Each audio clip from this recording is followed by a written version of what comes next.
Hello everybody, welcome to UK Gaming Network. I'm Brian, also known as UK Gen Zoidberg, and this is Best 10, where I offer up my favourite games to fit a selected theme. In the previous two videos, I counted down what I considered to be the 10 best and 10 worst sequels on the Amiga. But what about those games that never got one? Over the years, there have been countless games that have left us wanting more, but for some reason they would always remain one and done. There are lots of such games on the Amiga, and in this video I'm going to list the 10 that I think are the best. As always, this is merely my own opinion. You may well agree with me, you may not. Either way, please let me know in the comments what you think. Now though, let's reveal my number 10.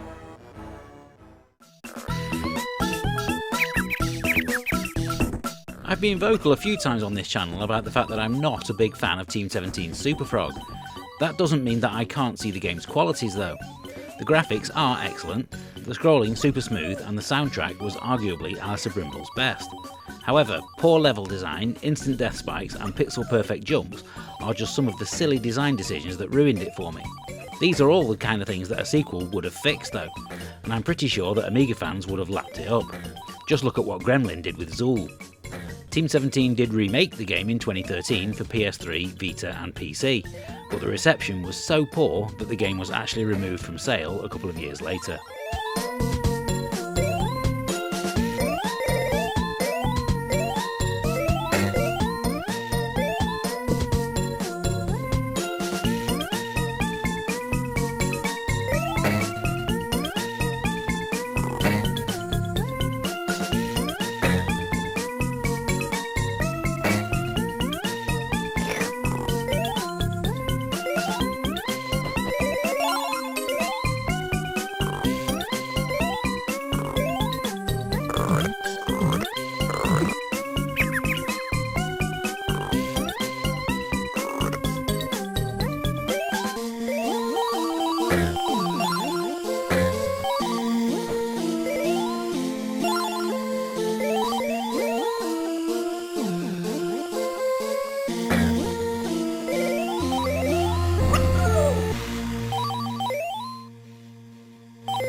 There are quite a few Amiga games that, upon completion, teased follow-ups that never arrived.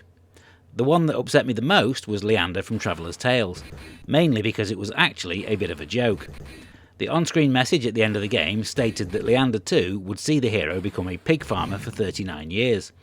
All joking aside though, a sequel would have been incredibly welcome, as there was plenty of scope within the world for more adventures, and it would have allowed the designers to iron out some of the issues from the original, like the poor collision detection. It would have certainly been more preferable than Pugsy, which was to be the development team's only other Amiga release.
Point-and-click adventure games were big business in the early 90s, and many titles went on to spawn long-running series. For some reason though, we never got to experience the further adventures of pilot-for-hire Joe King and his mechanic Sparky, and that's a shame. Flight of the Amazon Queen was a humorous, polished and well-written tale full of extremely likeable characters, and I for one would have been happy to play more. You could point to it being a late-in-the-day release for the Amiga, coming in 1995, as maybe the reason why we didn't get another game. John Passfield, the original creator, did announce a follow-up in 2022 though, called Return of the Amazon Queen, complete with a teaser trailer, but we've actually heard nothing about the game since. I do hope we hear more soon.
In 1993, Chrysalis released two new platform games that both used the same engine programmed by Peter Harrop. Those games were Soccer Kid and Arabian Nights, and to be fair, either of those games could take this spot on the list. I've gone for Arabian Nights though, as I feel it's a game that gets unfairly overlooked, and a second game could have taken it to great heights. It involves collecting items and using them in the right place, coupled with a nice bit of platforming while stealing a lot of great ideas from the Mario games. The difference between this and other Amiga platformers though, is that this is a lot more slick and polished. The further adventures of Sinbad Jr. could have taken us to some great locations and featured a lot more mythical creatures.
The trouble with scrolling shooters is that after a while they start to all feel the same, with the same spacecraft and alien worlds.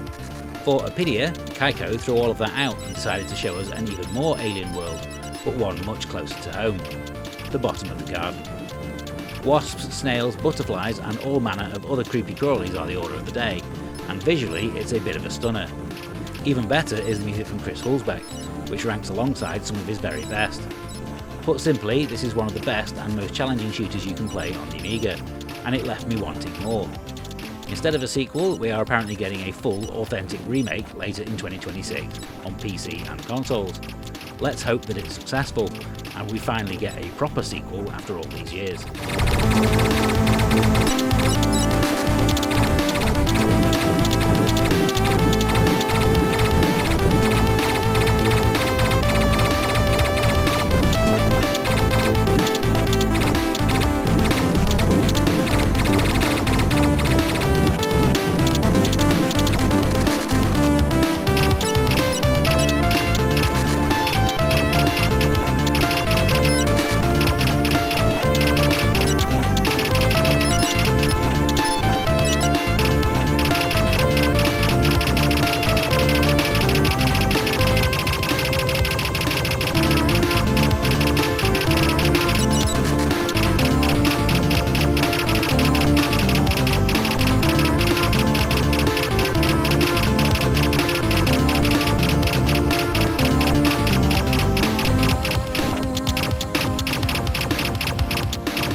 These days you can't move for murder mysteries, whether that's TV shows, movies or games.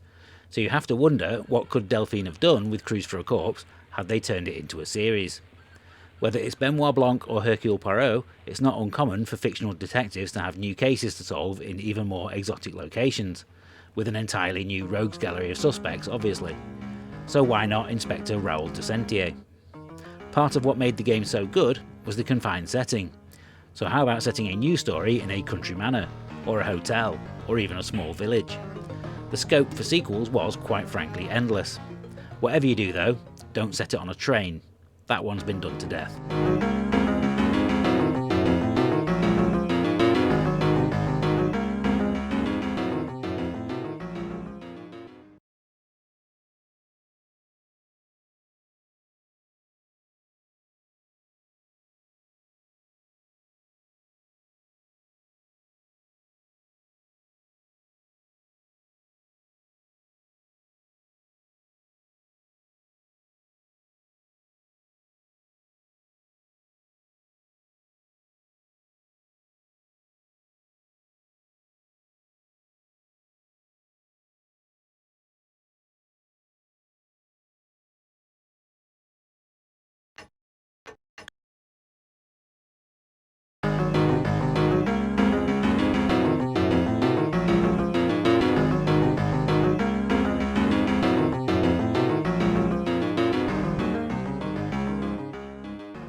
Rough and Tumble is easily one of the best looking platform games on the Amiga, and it puts many console games to shame too.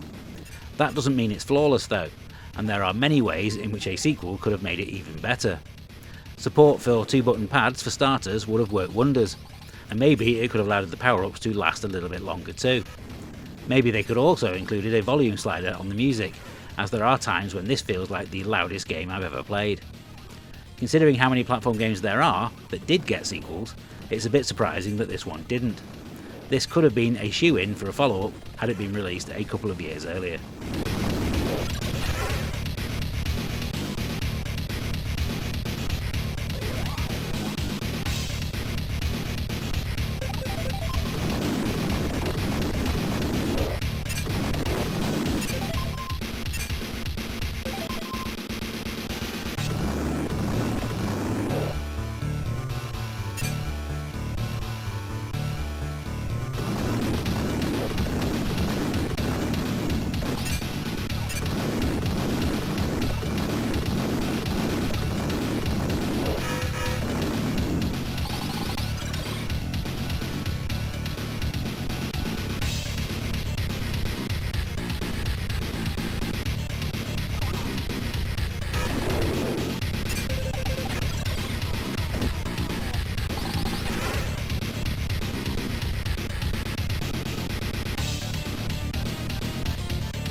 I'm including Moonstone in this list more as a plea to anybody who holds the rights than anything else. It was a game that turned heads with the sheer amount of gore that it threw at the screen in 1991, but anyone who actually played it ended up staying for the actual gameplay. The concept is one that worked brilliantly, and there are many ways in which it could have been expanded and improved upon in a sequel. It wouldn't take much to add new exploration options or new combat moves to learn. Just imagine if, instead of just 4 human players, you had 8 or even 16, all fighting out for supremacy in a quest to find the Moonstone. Even today, on modern consoles, with online play, I think this would go down a storm. So can somebody please make it?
For many people, Lionheart is the best looking game ever released for the Amiga, and while I wouldn't quite go that far, there's no denying that Henk Nybog's pixel art is outstanding. It's an excellent game with many smart design decisions. Imagine a sequel where the level designs were a little less linear and rewarded exploration, where the precision platforming was a little more forgiving, and where all those instant death spikes were removed and the character didn't run like he needed the toilet. Just 2 years after this, the same team produced The Misadventures of Flink for Psygnosis, and the visuals there were even more detailed. It really does make you wonder what more Lionheart games would have looked like if we'd been lucky enough to get them.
Mega-lo-Mania was the game that kicked off Sensible Software's comeback in 1991, being swiftly followed by Sensible Soccer, WizKid and Cannon Fodder over the next couple of years. It's a hugely entertaining strategy game that even non-fans of the genre were able to pick up and play with ease, and a game that I like to go back to and play regularly. As you'd expect from Sensible, it consistently raises a smile as you play, especially the numerous bits of speech, although the difficulty doesn't take long to increase. There was actually a sequel planned, and it was even the subject of a Diary of a Game series in Amiga Power. It ran for 4 months, and there were a few screenshots showcasing the new 3D visuals that they were working on. Then nothing.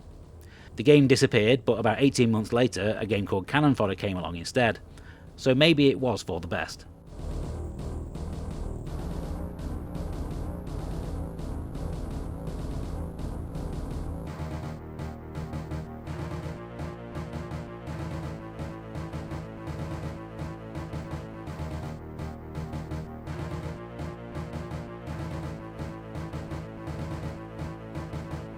The design's ready.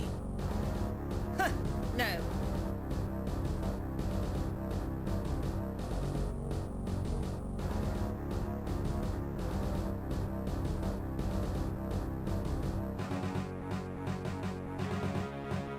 The design's ready.